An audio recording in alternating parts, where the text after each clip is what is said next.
Well, Rupert Murdoch has failed to change his family trust to ensure his eldest son Lachlan takes over his media empire after his death. Yeah, let's catch up here. Here's our entertainment editor, Peter Ford. Hi, Pete. The decision was handed down just a short time ago. What happens from here? Well, there will be an appeal. I don't think it's been officially announced, but you can be pretty much guaranteed of that. I think it would be fair to say that Rupert Murdoch likes getting his own way.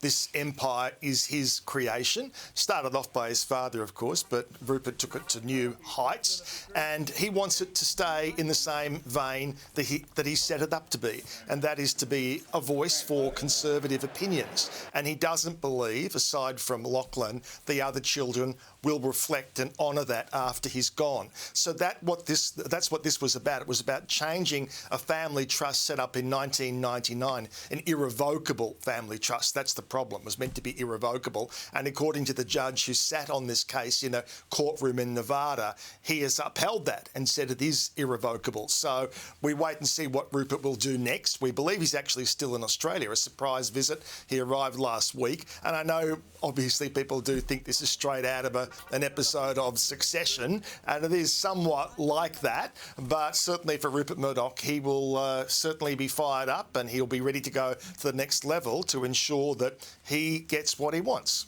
OK, we wait and watch and see what happens. There have been more developments. This is since yesterday's bombshell allegations regarding rapper and Beyonce's hubby and Jay-Z.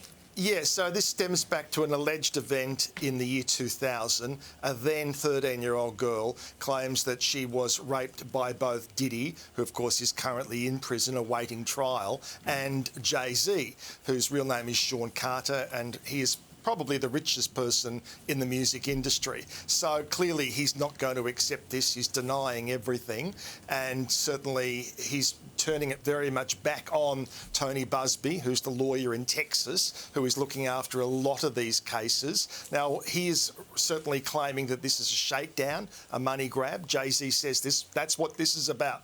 And this lengthy statement that he put out, which is a very personal tone to it, it's not like a straightforward denial press release, if you like. It's much more personal, actually referencing Beyonce, referencing one of his children, and certainly he's indicating he believes it's a shakedown. Tony Busby is admitting they did attempt to set up a mediation meeting, but that's perfectly common, that's straightforward when you're doing any kind of civil case. This is a civil case, don't forget that, and he certainly, when you're doing a civil case, what you're after is money. To put it bluntly, that is your compensation, is in the way of money. So if you want to interpret that as being a shakedown, you can do that. Now, what Jay-Z is also saying, he's saying to the alleged victim, you should go to the police. If you truly believe all that is being said that you're claiming, then go to the police and report this. Now, that, of course, is far more complicated and a less certain path because of the statute of limitations. So clearly this story has a long way to go. At the moment, what they're doing is trying to basically get the whole case thrown out, dismissed, and he is insisting that the accuser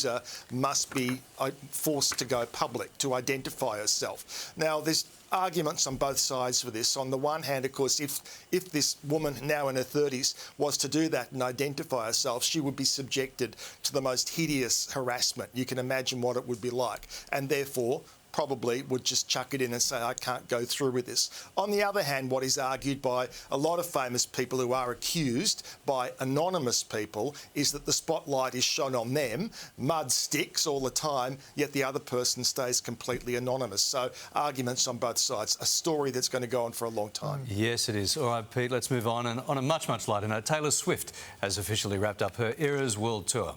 Yeah, this has been extraordinary. I mean, it's the first tour ever to top $2 billion American dollars in ticket sales. First time ever it's been done. And, of course, it's gone right around the world over a period of 18 months. It's the last concert in Vancouver. You can imagine, must be like letting go of something that has preoccupied your life for this time, and months of preparation and rehearsal went into it before beginning. Here's a little of what she said on the stage. One of you for being a part of the most thrilling chapter of my entire life to date, my beloved Eras Tour. But here's the really interesting twist. And we've seen many examples of Taylor Swift's generosity in fairly simple times and examples, but this is an amazing one. She has given 197 US million, that's over 300 million Australian dollars, to be divided up by everybody who worked on the tour as a bonus. That's from everybody to lighting, truck drivers, makeup, the videotape people. Everybody is going to be divided up between them. We haven't got an amount. I mean, obviously there's hundreds of people, but it still would expect to be a fairly sizable amount when you divvy up $197 million. So extraordinary act of generosity on Taylor Swift's part. Yeah, amazing stuff. Any word on her next tour, Pete? I just need to Yeah, that's right. He want to road his job. And stuff. Yeah. You'd be wanting a nice lie down now if you're her, wouldn't you?